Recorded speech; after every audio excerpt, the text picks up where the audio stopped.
Hey guys, today I'm going to show you how to make a tornado siren in Snapseeds.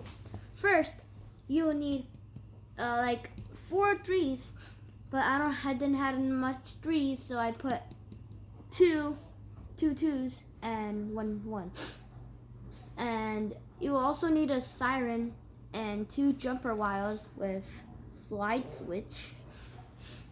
And then you also need a motor with a fan. You could put a fan in it, and there you go. And if this is the fan version, just put it on.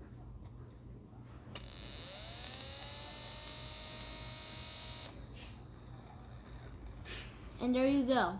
That's how you make a tornado siren. I hope you guys enjoyed that video. Goodbye.